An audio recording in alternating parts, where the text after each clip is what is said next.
Captain Lee Hyun stood on the bridge of the battleship Seoul, watching 17 different star systems burn at the same time. The human fleet had struck without warning, hitting Vorth positions across the entire border. This was not the careful, limited warfare the galaxy was used to. This was something else entirely. Status report, Lee Hyun said calmly. All targets engaged simultaneously, reported his tactical officer.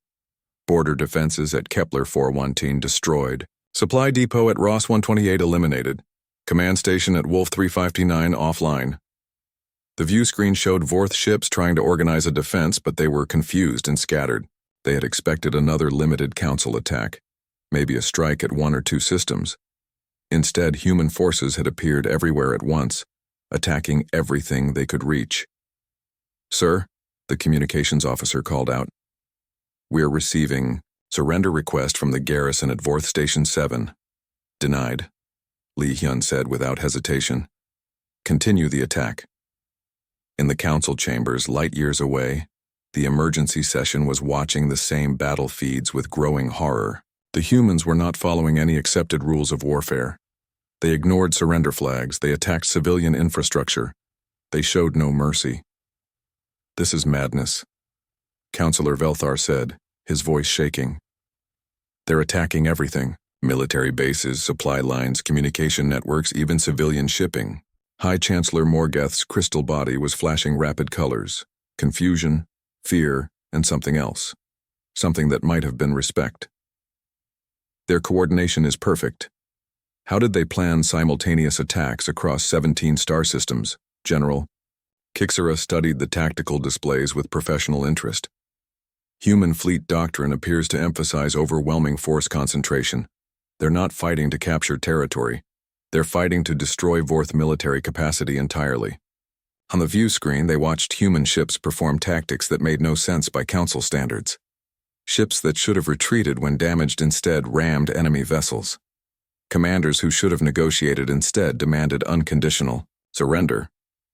Commander Ryu Jin's voice came through the communication system from deep inside Vorth space. Special Forces Team Alpha reporting successful infiltration of Slave Camp Complex Gamma 7. Beginning liberation operations. The rescue mission at Gamma 7 became legend throughout the galaxy. Ryu Jin led 50 human commandos against a facility holding 10,000 slaves from 12 different species. The Vorth garrison numbered over 2,000, with heavy weapons and fortified positions. The human attack was unlike anything the galaxy had ever seen. They didn't try to minimize casualties or preserve infrastructure. They didn't call for surrender or offer terms. They simply killed every Vorth soldier in the complex, freed every slave, and destroyed every trace of the torture facilities. When Vorth reinforcements arrived 3 hours later, they found an empty complex and no sign of the human raiders. The only message left behind was burned into the main courtyard in letters 50 meters high. Your move. Dr. Choi Yuna was monitoring. Galactic news feeds from Earth's command center when the first reports came in. Every major news network was struggling to understand what they were seeing. This is unlike anything in recorded galactic history, said one reporter. Human forces appear to be implementing what ancient texts call total war doctrine. They're not trying to achieve limited objectives. They're trying to eliminate Vorth military power completely. Another reporter was interviewing a military expert who looked confused and frightened. The humans are using tactics we haven't seen for millions of years. They treat enemy surrender as tactical deception. They attack civilian infrastructure as military targets. They show no concern for their own casualties. The expert paused, staring at footage of human ships ramming Vorth battlecruisers. I don't think they're trying to conquer Vorth territory. I think they're trying to exterminate the Vorth as a military threat. Meanwhile, in the fortress system of Kethmore, the Vorth were learning what human siege warfare meant. The system had withstood 3 previous council attacks over 2 centuries. Its planetary shields had never been breached. Its orbital fortresses had never fallen. Captain Lee Hyun arrived with the 3rd Human Battle Fleet and ignored the planet entirely. Instead of attacking the shields or trying to land troops, he positioned his ships around the system and began systematic destruction of everything else. First, he destroyed every supply convoy entering or leaving the system. Then he eliminated all orbital manufacturing facilities. Communication satellites went next, followed by mining stations, fuel depots, and defensive platforms. "Sir," his tactical officer reported, "Vorth Command is requesting negotiations." "Tell them they have 6 hours to surrender unconditionally," Li Hyun replied. "After that, we destroy their orbital cities." The Vorth commander, General Thakmor, had never encountered anything like this.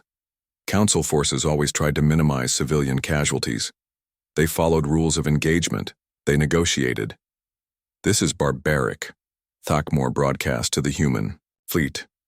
"There are 2 million civilians on those orbital platforms." Li Hyun's response was broadcast across the galaxy.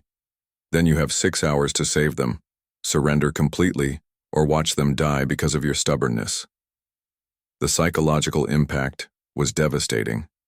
Other Vorth commanders across the border systems heard the message and realized they were not fighting the civilized council anymore. They were fighting humans, and humans fought differently.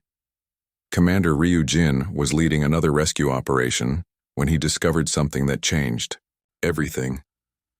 Deep in a Vorth data center, human intelligence teams found detailed records of atrocities that made even hardened soldiers sick. The files contained plans for systematic extermination of inferior species. The Vorth weren't just conquering worlds. They were planning to eliminate every non-Vorth species in the galaxy. Council members were specifically targeted for torture and experimentation. "Get this information to Dr. Yuna immediately," Ryu Jin ordered. "The galaxy needs to see what we're really fighting." When the evidence reached the council chambers, even the most pacifist members fell silent. The Vorth files contained detailed plans for attacking council core worlds, including Earth. They had been preparing for total galactic conquest while the council debated diplomatic solutions.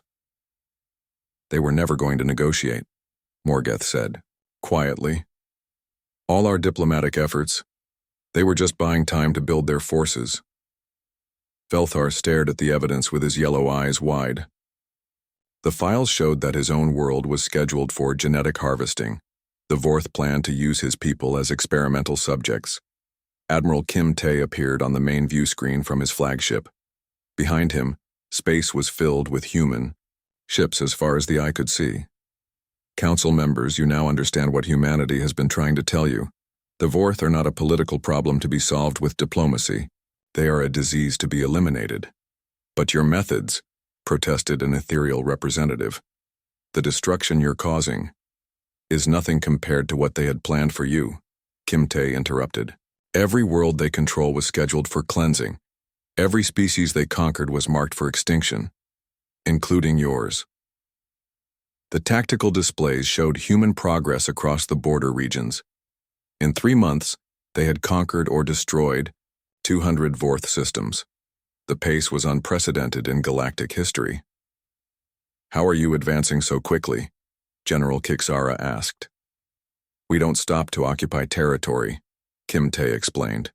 "We destroy military assets and move on.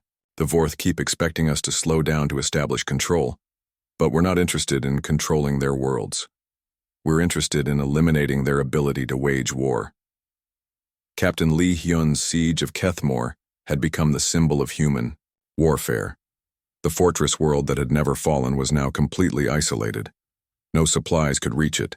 No reinforcements could land.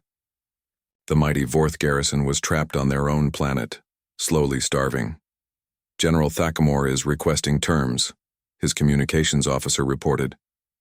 "What terms does he offer?" Li Hyun asked. "Complete surrender of the fortress. Handover of all military assets. Exile for Vorth military personnel." "Denied. The terms are unconditional surrender and complete dissolution of all Vorth military forces in this system. He has 1 hour to decide." The siege of Kethmore became a turning point. When the fortress world that had never fallen surrendered unconditionally to human forces, Vorth morale across the frontier collapsed. Reports came in of entire Vorth fleets abandoning their positions rather than face human attack, but the humans were just getting started. Deep in Vorth space, their long-range scouts had located the real target, Vorth Prime, the homeworld of the enemy empire. Admiral Kim Tae was already planning the campaign that would end the war permanently. In the council chambers, the political landscape was shifting rapidly. Species that had dismissed humans as primitive newcomers were now requesting human protection. Others were demanding that the council take action to stop human brutality. The humans have shown us two things, Morgoth announced to the emergency session.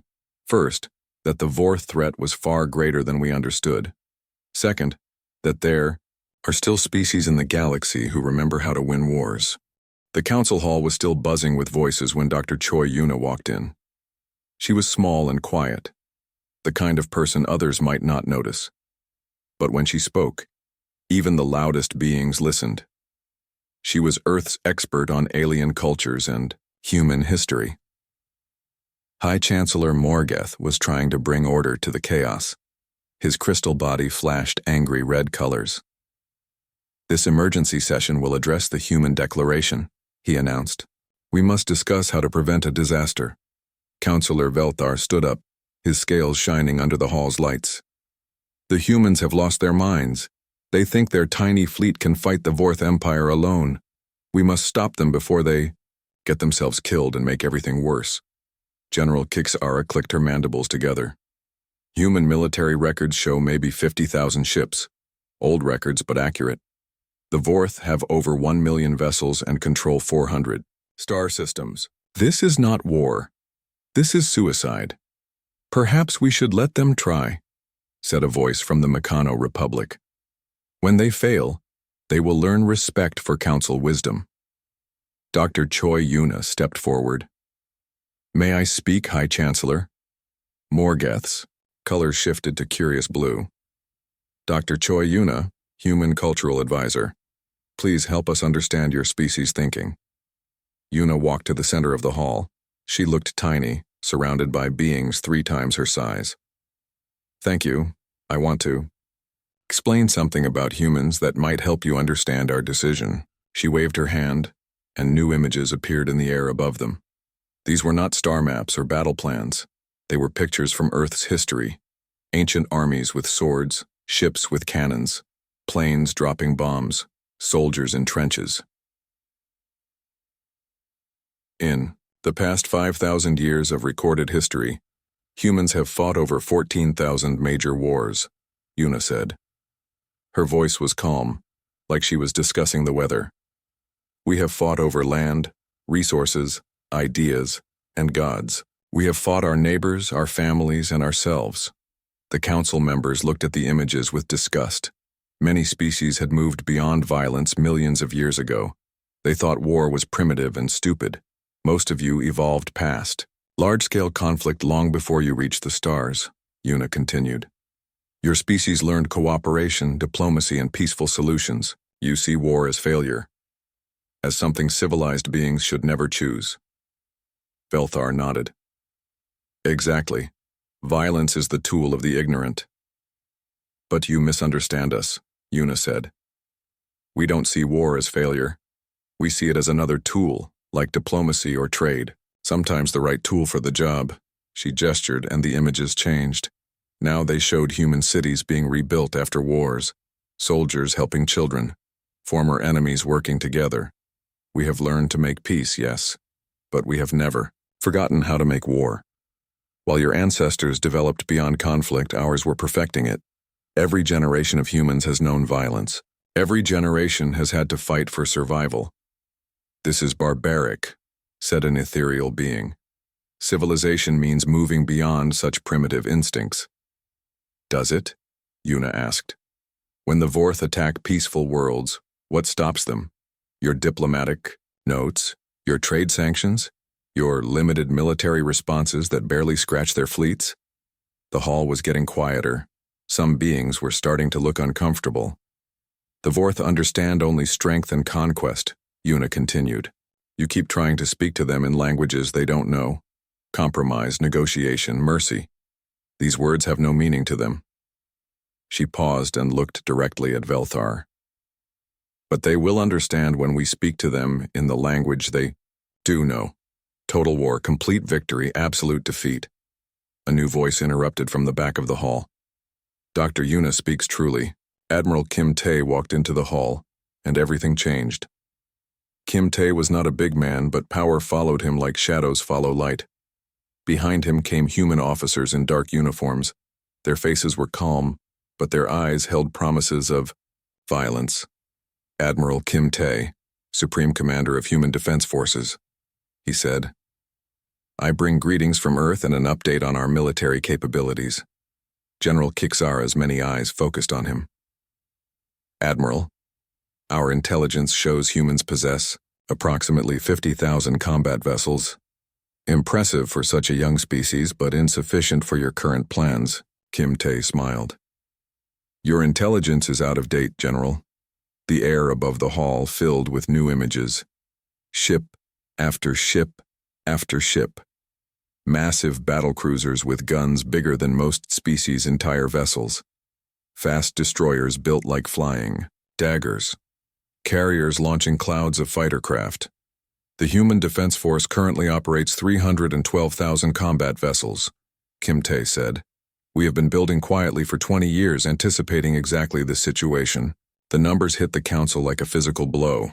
Some beings stood up in shock, others started talking in frightened voices. Impossible, Velthar shouted. Where did you build so many ships?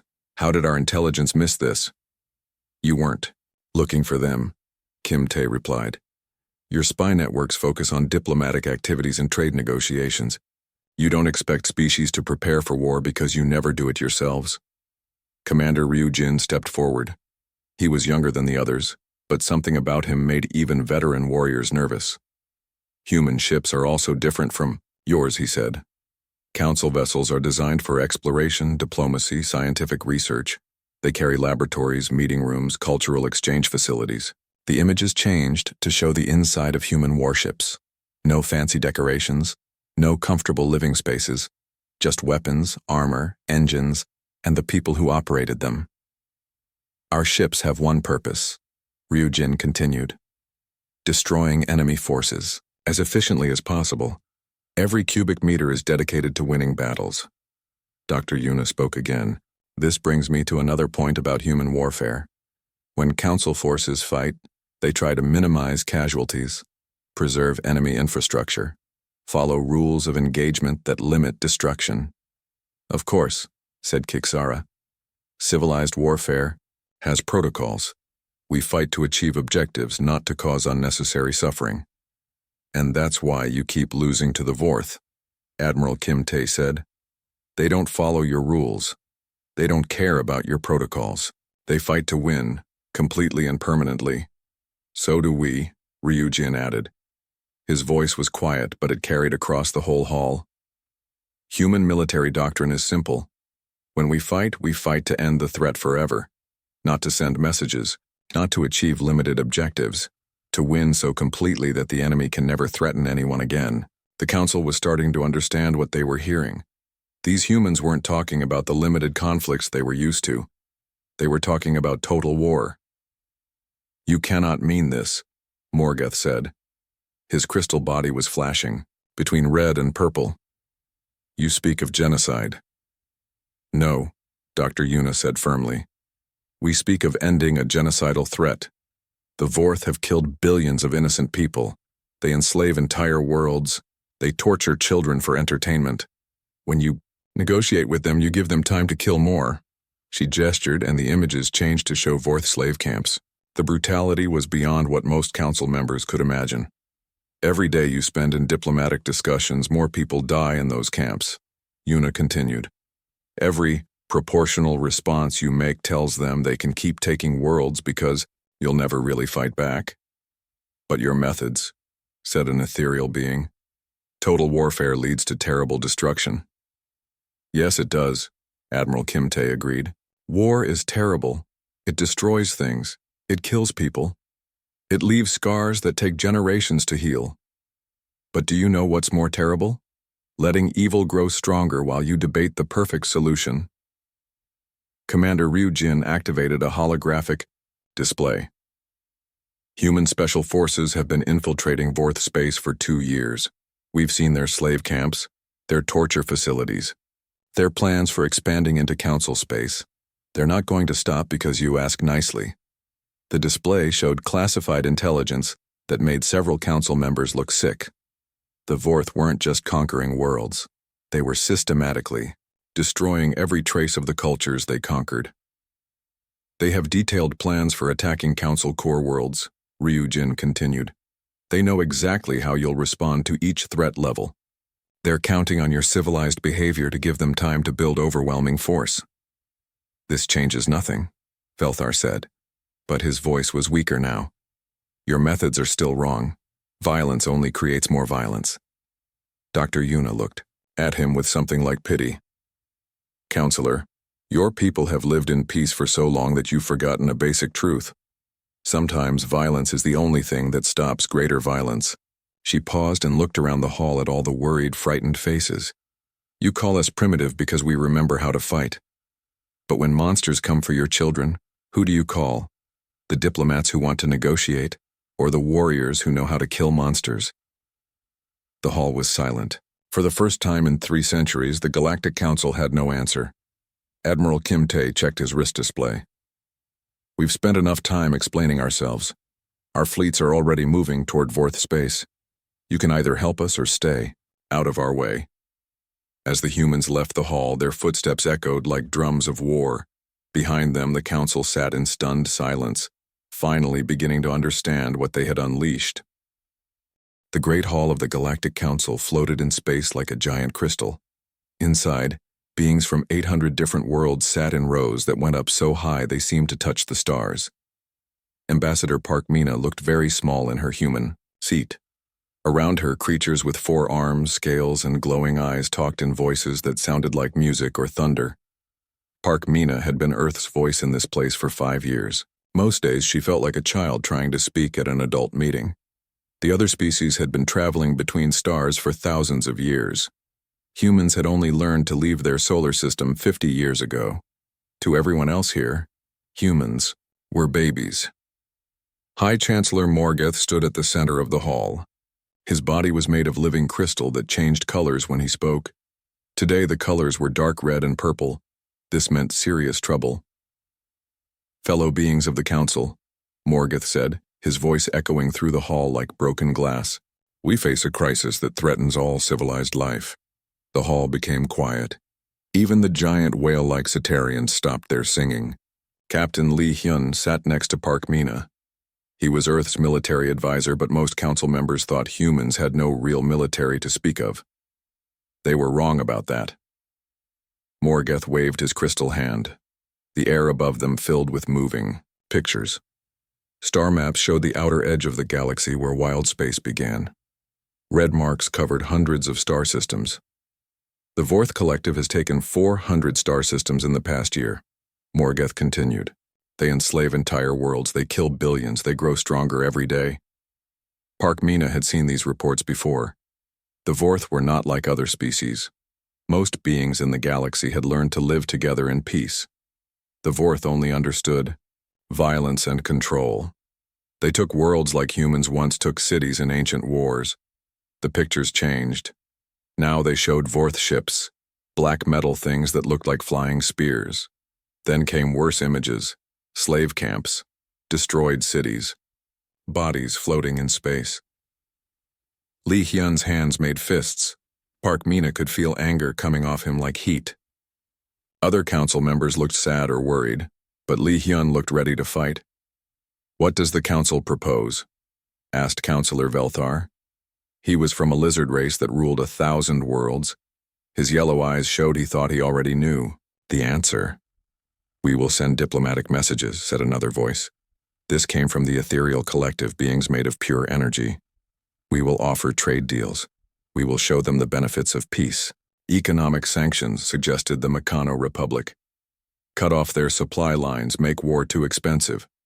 Limited military action, added General Kixara, the insect queen who commanded the council's defense forces. Strike their forward bases. Show strength but avoid total war. Lee Hyun made a sound like a laugh, but it was not happy. Park Mina put a hand on his arm to keep him quiet. She had heard these same ideas for 3 years. Talk, trade, small fights that solved nothing. The council had tried talking to the Vorth before. The Vorth had responded by attacking the diplomats' ships. They tried economic pressure. The Vorth just took what they needed from conquered worlds. They tried small military strikes. The Vorth attacked twice as hard in return. "How long will this take?" Park Mina asked, standing up. Her voice was small in the huge hall, but everyone heard. Her counselor Velthar turned his big head toward her. "Diplomacy takes time, human. Perhaps your species will understand when you are older." "The ethereal collective suggests 5 years for full negotiation," said the energy being. "Our models show high success probability with patience." 5 years, Park Mina repeated. She looked at the images still floating above them. Slave camps, dead worlds, billions of suffering people. "In 5 years, how many more worlds will fall? How many more billions will die? That is the price of civilized behavior," Velthar said. His voice showed he thought the question was stupid. "We do not solve violence with more violence. We are not barbarians." Li Hyun stood up next to Park Mina. He was not tall, but something about him made other beings step back. "Captain Li Hyun, Earth Defense Force," he said. "I have a question." For General Kixara, the Insect Queen's many eyes focused on him. "Speak, human. Your intelligence reports say the Vorth have over 1 million ships. Your plan is to hit their forward bases with what? Maybe 1,000 ships? And you think this will stop them?"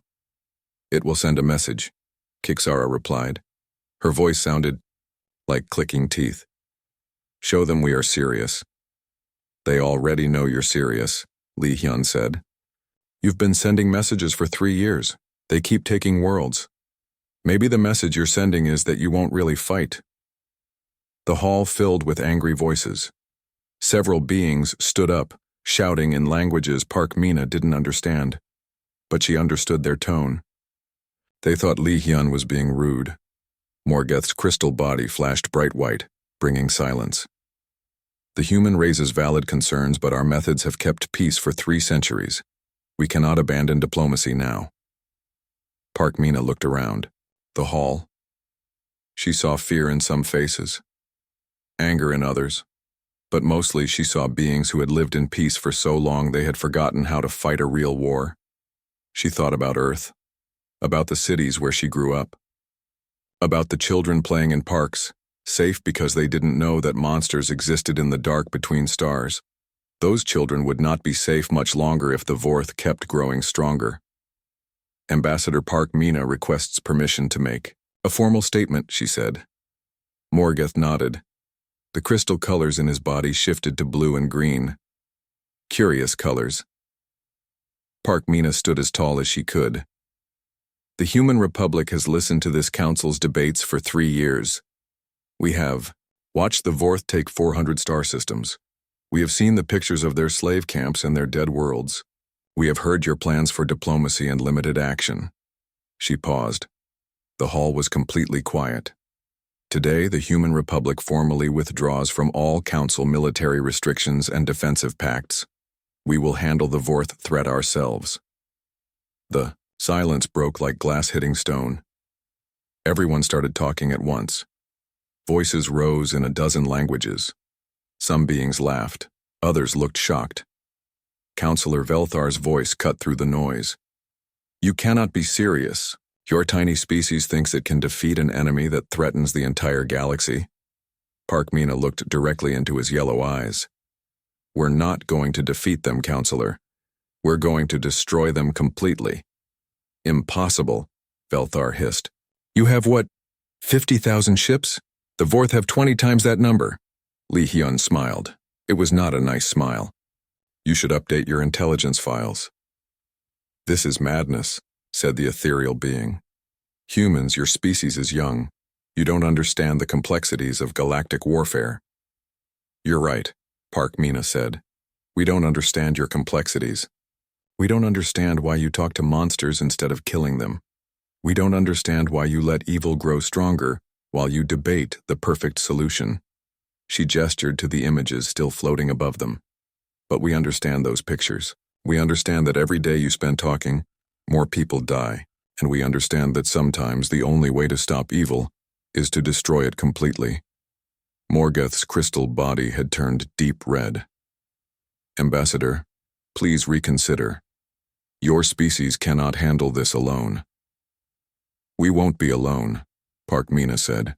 "Every slave in Vorth space will fight with us when we give them the chance. Every free world they threaten will help us, because we're not going there to send messages or make points." She picked up her datapad and started walking toward the exit. Li Hyun followed her. "Where are you going?" Kixara demanded. Parkmina stopped at the door and turned back. "We're going to war." The last thing she heard as the doors closed was Counselor Velthar shouting about primitive humans and impossible odds. She smiled. Let them think humans were primitive. Let them think the odds were impossible. They were about to learn what humans could do when their families were threatened. They were about to learn that sometimes the young and primitive species were the ones who remembered how to win. The final battle for Vorth Prime began at dawn on a Tuesday. Admiral Kim Tae stood on the bridge of his flagship, watching the most heavily defended world in the galaxy prepare to fight for its life. Around the planet, 500,000 Vorth ships formed defensive lines that stretched from the inner system to the asteroid belt. "All human fleets report ready," his tactical officer announced. 300,000 ships in position. Kim Tae nodded. Behind his fleet came something unprecedented in galactic history. Volunteers from 40 different species who had chosen to fight alongside humanity.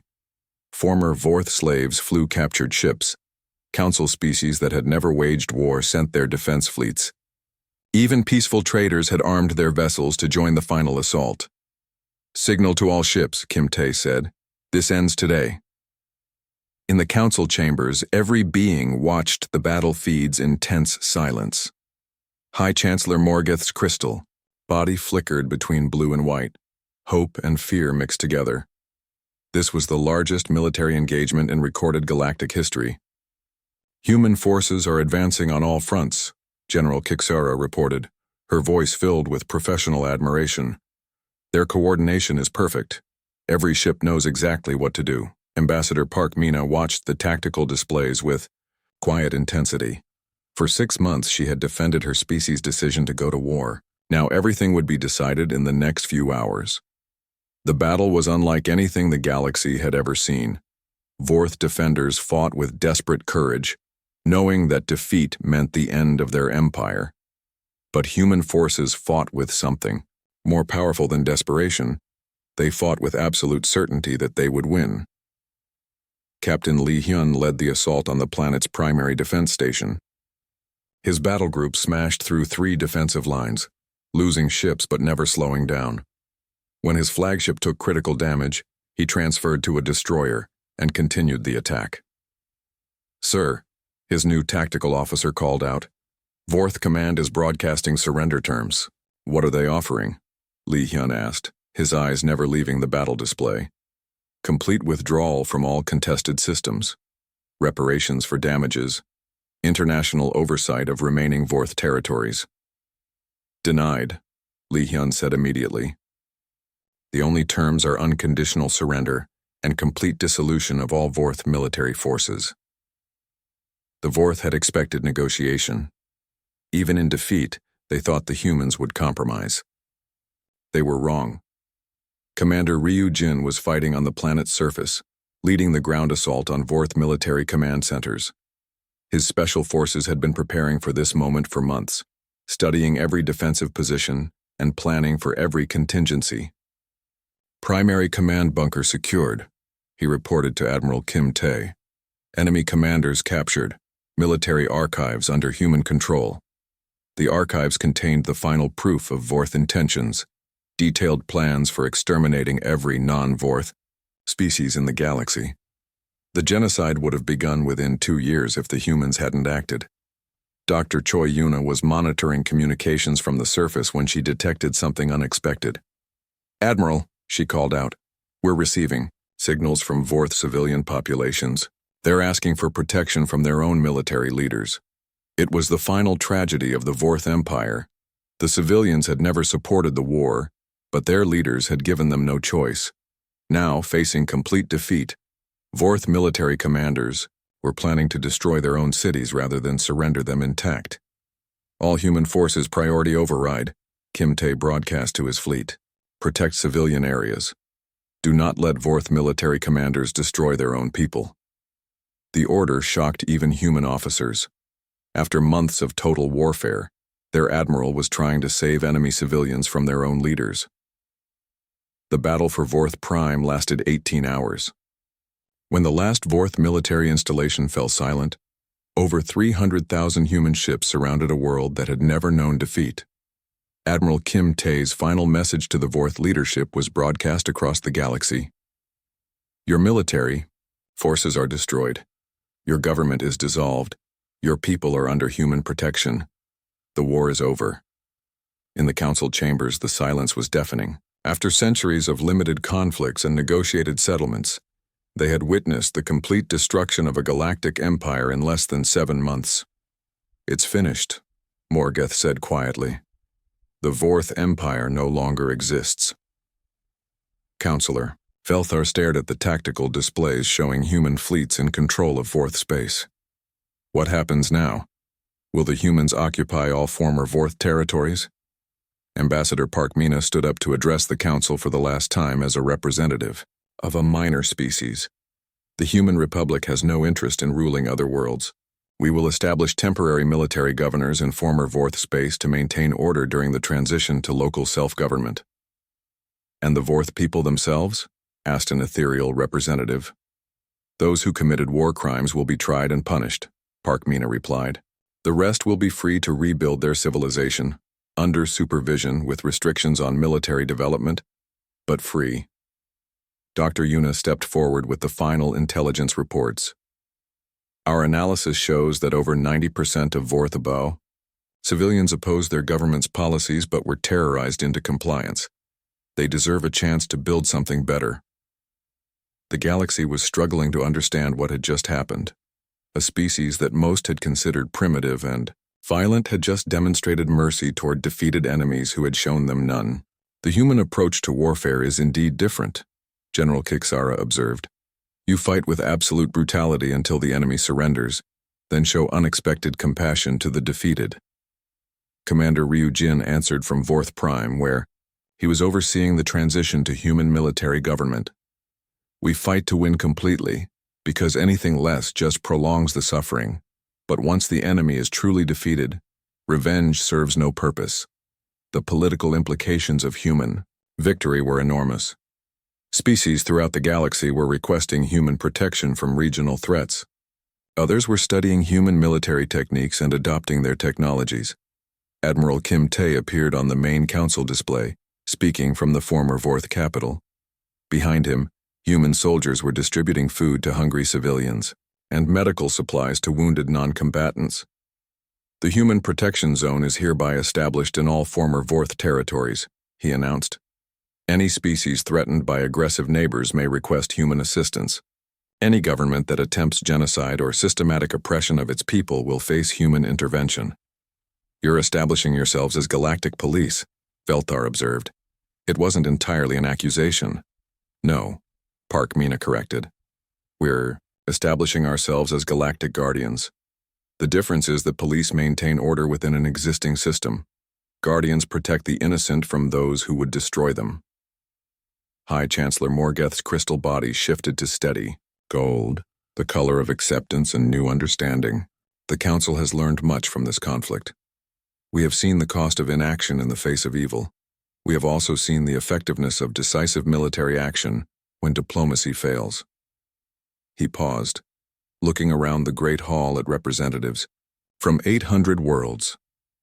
Perhaps it is time for the Galactic Council to evolve, to maintain our commitment to peace, but also to maintain the strength necessary to defend that peace. The proposal that followed would reshape galactic politics forever. The Council would establish a new military doctrine, based on human strategies but adapted for multi-species cooperation.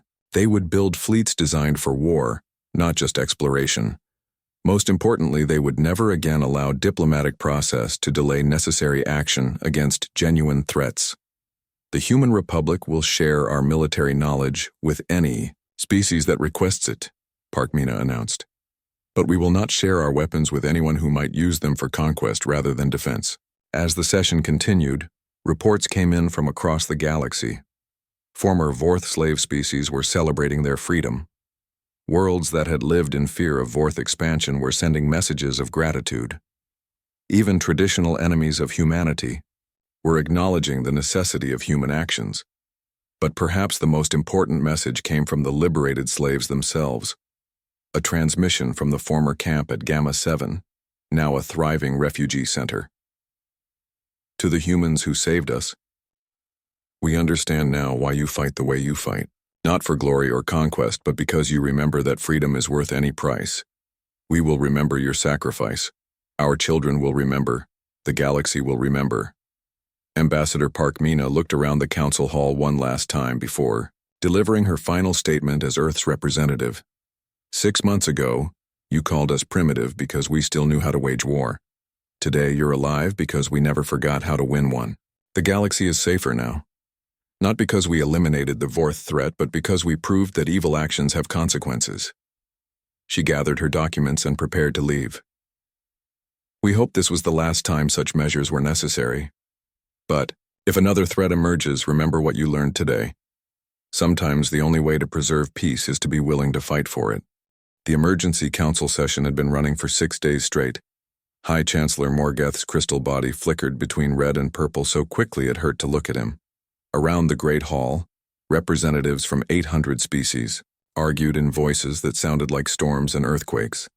The humans have gone too far, Councillor Velthar declared, his scaled fist pounding on his speaking platform. They refuse all attempts at negotiation. They ignore surrender offers. They treat war like extermination. Ambassador Park Mina sat quietly in the human section, listening to the debates. She looked tired. For 3 months, she had been defending human actions while watching her people fight and die in distant stars. The reports from the front lines were both glorious and terrible. The Vorth Empire sent formal surrender requests to 17 different human commanders, said General Kixara, her insect voice clicking with agitation. Every single request was denied. The humans demand nothing less than complete dissolution of Vorth military power. Because partial surrender is how we got into this mess, Park Mina said, standing up. Her voice was quiet, but it carried across the entire hall. For 50 years, you accepted Vorth promises and treaties. How did that work out for you? She gestured to the floating displays that showed liberated worlds. Millions of slaves freed from Vorth camps, entire species saved from extinction, but also the terrible cost, destroyed fleets, burning worlds, and casualties beyond counting. Dr. Choi Yuna has prepared a full report on Vorth psychology, Park Mina continued. Would the council like to hear why negotiation with them is impossible? Dr. Yuna walked to the center of the hall, carrying a data pad filled with years of research. She looked even smaller than usual, surrounded by beings that towered over her. The Vorth mind works differently from most species, Yuna began. They see negotiation as weakness, compromise as invitation to attack, mercy as evidence that their enemies are inferior. She activated a holographic display showing brain scans and psychological profiles. Every time you tried to negotiate, you convinced them that you were too weak to stop them. Every limited military response proved that you lacked the will to win. This is propaganda, interrupted a representative from the Ethereal Collective. All species can be reasoned with. All conflicts can be resolved through dialogue. Can they? Yuna asked. She changed the display to show recordings from liberated Vorth facilities. The horror was beyond description. Systematic torture, genetic experimentation, and recreational cruelty that made seasoned warriors sick. These recordings were found in Vorth military command centers, Yuna continued. They were not secret files or hidden atrocities. They were training materials. The Vorth teach their soldiers that causing suffering is a virtue, that mercy is a disease that weakens the species. The hall fell silent. Even species that had lived for millions of years had rarely encountered such institutionalized evil. You cannot negotiate with this, Yuna said firmly. You cannot compromise with it. You cannot reform it or rehabilitate it or convince it to be better. You can only destroy it completely, or it will destroy you. Morgeth's crystal body shifted to deep blue, the color of profound sadness. But surely some accommodation is possible, some solution that does not require total warfare. A new voice answered from the hall's entrance. There is no accommodation with cancer. Admiral Kim Tae walked into the chamber, flanked by human officers whose uniforms were marked with battle honors. Their faces showed the strain of months of continuous warfare, but their eyes held the quiet confidence of soldiers who were winning. "Admiral," Morgeth said, "we have been trying to contact human leadership for weeks. Why have you ignored our diplomatic overtures?" "Because there is nothing to discuss," Kim Tae replied. "The Vorth are a threat to all life in the galaxy. We will eliminate them completely. Your only choice is whether to help us or stay out of our way." General Kixara's mandibles clicked angrily. "You cannot make such decisions alone. The Galactic Council has authority over all military actions in civilized space." "Not anymore," Kim Tae said calmly. "Human forces are no longer operating under Council authority. We withdrew from your jurisdiction when we declared war." "This is unprecedented," Velthar said, his voice rising to a hiss. "No single species has the right to wage unrestricted warfare without Council approval." Commander Ryu Jin stepped forward. His quiet voice somehow commanded attention from every being in the hall. "With respect, Counselor, where was the Council when the Vorth were building death camps? Where was your authority when they enslaved 40 billion beings?" He activated a holographic display that showed the latest intelligence reports. "The Vorth now control 600 star systems. Their industrial capacity has tripled in the past year. Their fleet strength approaches 2 million vessels." The numbers hit the Council like a physical blow. They had been debating and negotiating, while the enemy grew stronger every day. "If we had followed your advice," Ryujin continued, "if we had spent another 5 years in diplomatic discussions while implementing proportional responses, the Vorth would have been unstoppable. They would have had the strength to attack Council core worlds directly." "You don't know that," protested an ethereal representative. Dr. Yuna answered by displaying captured Vorth strategic plans. "Actually, we do know that. This is their timeline for conquering the galaxy.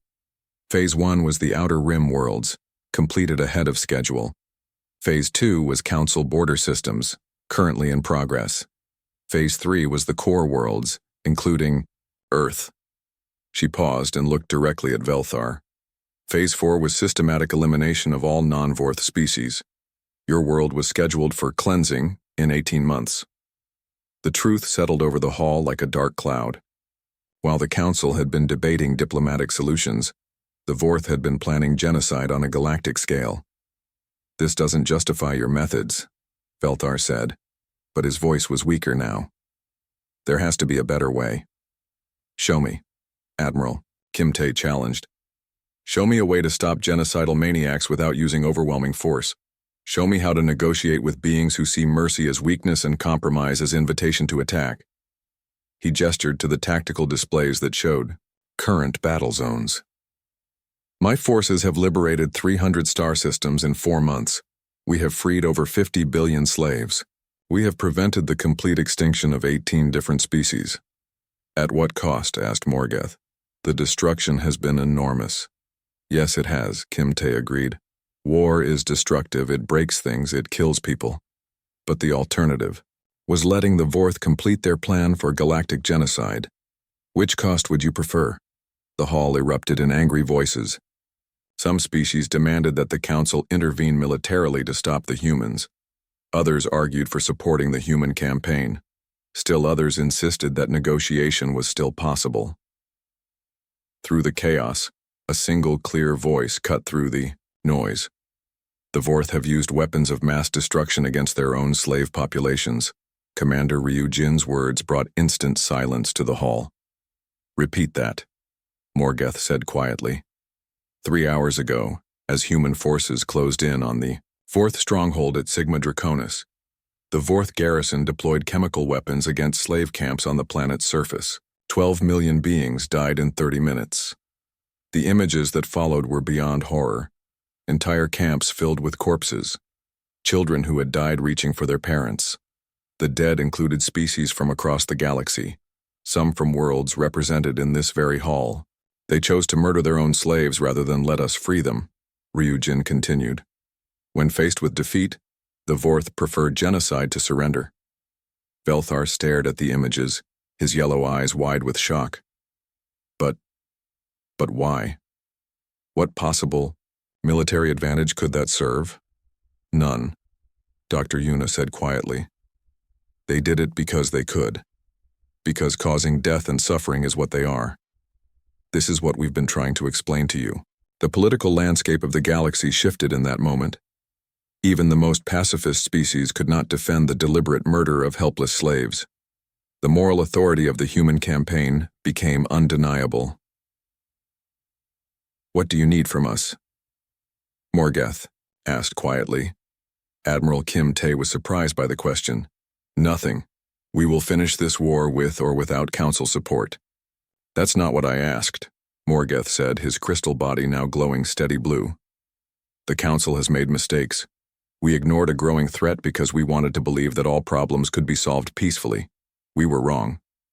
He looked around the great hall at representatives from 800 worlds. The humans have shown us that sometimes civilization must be defended with violence. Sometimes peace can only be preserved by those willing to wage war. Are you suggesting the Council support human military actions? Velthar asked, his voice barely above a whisper. I'm suggesting that we learn from our mistakes, Morgeth replied. The humans are not fighting for conquest or glory. They are fighting for survival, their own and ours. Maybe it's time we help them. As the debate continued, reports came in from the front lines. Human forces were advancing deeper into Vorth space, leaving a trail of liberated worlds and destroyed fleets. The war was approaching its final phase. Soon Admiral Kim Tae would face his ultimate test, the assault on Vorth Prime itself.